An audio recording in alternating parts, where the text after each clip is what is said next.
अनपढ़ महिलाएं, गृहिणियां या समूह की महिलाएं घर बैठे आज ही शुरू करें चाय मसाला पैकिंग का काम। इस वीडियो में आप सभी को बिल्कुल नया पैकिंग का काम की जानकारी देने वाले हैं। एक नए बिजनेस आइडिया दे रहे हैं जो कि है चाय मसाला। चाय पत्ती की बात नहीं कर रहे हैं, चाय मसाला। चाय मसाला क्या होता है, कौन कौन सी चीज़ें इसमें लगती हैं, डिटेल से बताएंगे। और ज़्यादा नहीं, सिर्फ 5 से 6 हज़ार में आप इस बिज़नेस को आसानी से घर बैठे शुरू कर सकते हैं। तो आइए वीडियो में बताते हैं जानकारी, क्योंकि आपको पता है कि अब सर्दियाँ ही आएंगी। इसके बाद सर्दियों में बहुत ज़्यादा इसकी सेलिंग होती है, और वैसे भी इसकी सेलिंग होती ही है, ज़्यादा ही गर्मी में भी होती है, क्योंकि यह जो चाय मसाला है ये बहुत ही ज़्यादा फायदेमंद भी होता है। सर्दी, खांसी, जुकाम इसमें भी बहुत लाभदायक होता है, इसलिए इसकी बिक्री होती है।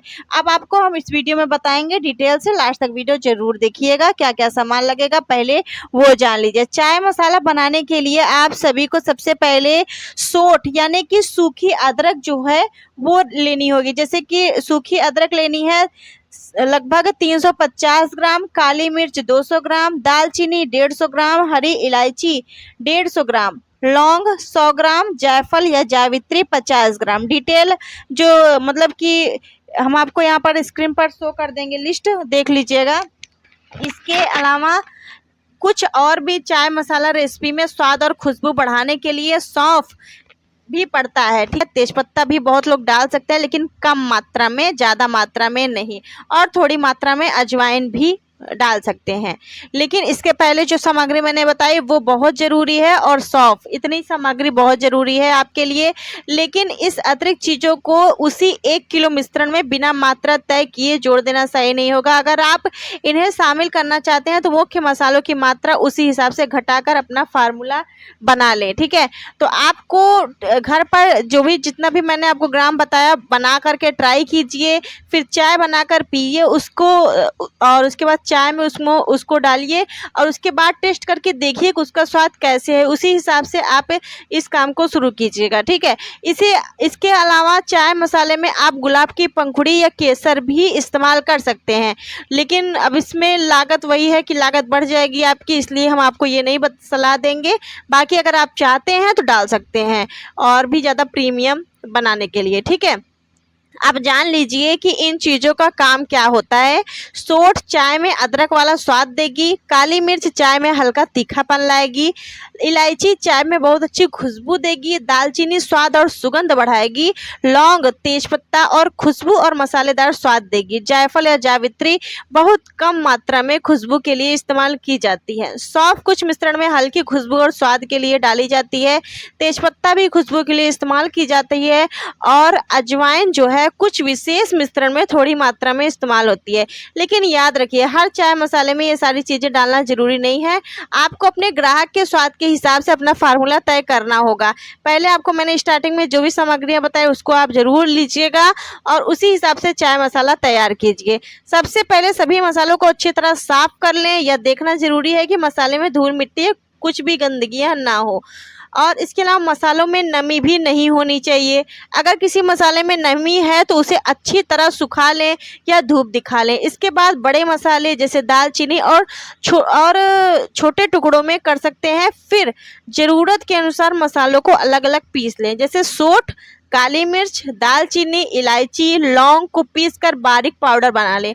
आप चाहें तो इन मसालों को एक बार धूप दिखा करके, और धूप दिखा लेंगे तो ज़्यादा अच्छा रहेगा। अगर बरसात वगैरह है या सर्दियां हैं तो थोड़ा धूप दिखा करके, उसके बाद इसको थोड़ा सा मतलब कि भून करके, गैस पर थोड़ा सा भून करके तो फिर इसको पीसेंगे तो वो काफ़ी दिन तक चलेगा वो, ठीक है।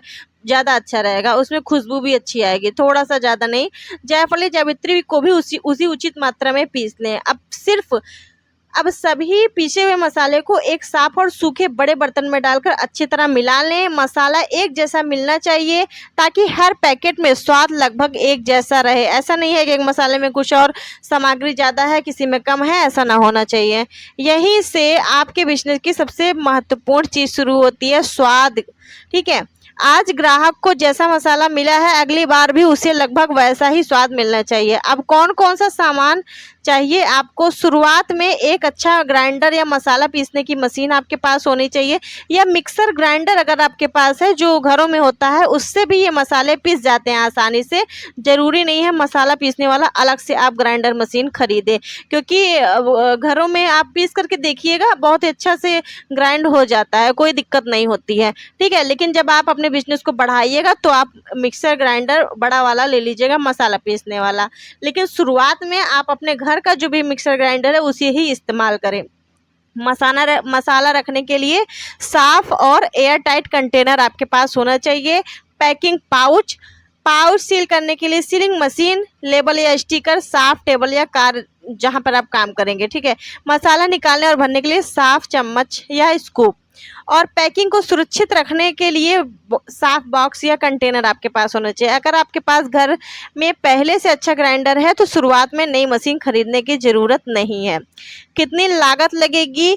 लगभग कच्चा माल खरीदने के लिए आपको 2500 रुपये तक लग जाएंगे।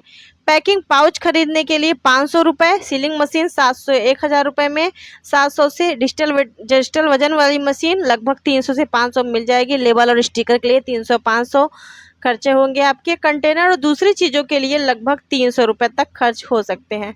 इसके अलावा इस तरह शुरुआत में लगभग 4,000 से 5,000 या 6,000 के बीच में 4 से 6,000 के बीच में खर्च आ सकता है शुरुआत में, ठीक है। अगर ग्राइंडर पहले से है तो खर्च और कम हो जाएगा। लेकिन ध्यान रखें, यह केवल उदाहरण के लिए आपके शहर मसाले की कीमत, पाउच, मशीन और दूसरी सामग्री के दाम अलग अलग हो सकते हैं, ठीक है। मैंने एक प्रकार से एग्जाम्पल आपको दिया है। अब सबसे ज़रूरी बात, पैकिंग कैसे करेंगे। मान लीजिए आपने 20 ग्राम का पैकेट बनाया, इसके बहुत बड़े बड़े पैकेट आपको नहीं बनाने हैं, ठीक है। शुरुआत में आप 10 ग्राम, 20 ग्राम या 50 ग्राम के पैकेट रख सकते हैं। जैसे कि मान लीजिए आपने 20 ग्राम पैकेट बना रहे हैं आप 20 ग्राम का, और सबसे पहले डिजिटल वजन मशीन पर पाउच रखें और उसमें ठीक 20 ग्राम चाय मसाला ही भरें। इसके बाद पाउच के ऊपर हिस्से को सीलिंग मशीन से अच्छी तरह सील कर दें। सील ठीक से हुई है या नहीं यह जरूर आपको चेक करनी है। इसके बाद पैकेट पर अपना लेबल लगाएं। इस तरह एक पैकेट बिक्री के लिए तैयार हो जाएगा। पैकेट पर क्या क्या लिखना है वो भी हम आपको बता दें। यहाँ पर आप देखिए, खाद्य पदार्थ बेच रहे हैं तो इसलिए पैकेट पर लागू खाद्य लेबलिंग नियमों का पालन करना होगा।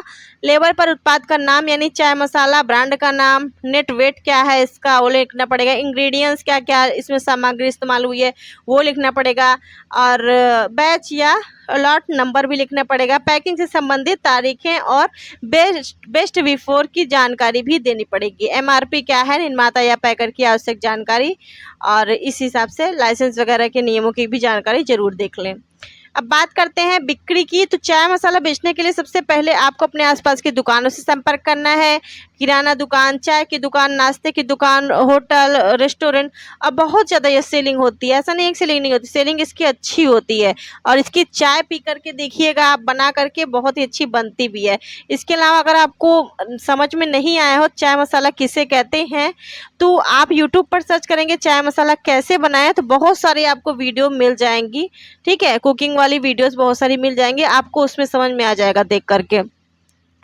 इसके अलावा आप सभी को बता दें, पहले कम मात्रा में ही माल को तैयार करें, लोगों को इस्तेमाल करने के लिए दें, उनसे पूछें स्वाद कैसा है, खुशबू कैसी है, तीखापन ज़्यादा तो नहीं है।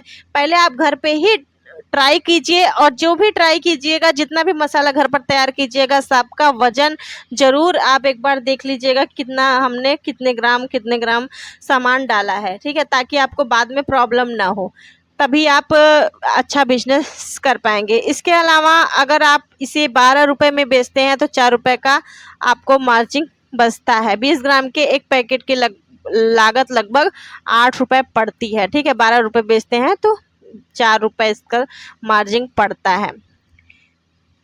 इसके अलावा आपके यहाँ रेट क्या चल रहा है वो आप अपने अनुसार देख लीजिएगा। और साथ साथ यही छोटी सी जानकारी थी आप सभी के लिए। अगर आप सभी इस बिज़नेस को शुरू करते हैं 4 से 5,000 रुपये में आसानी से 20-25 हज़ार तक आपकी इनकम हो सकती है। और आपका लागत कितना लग रहा है, कमाई कैसे हो रही है, उसी हिसाब से आपकी इनकम तय होती है।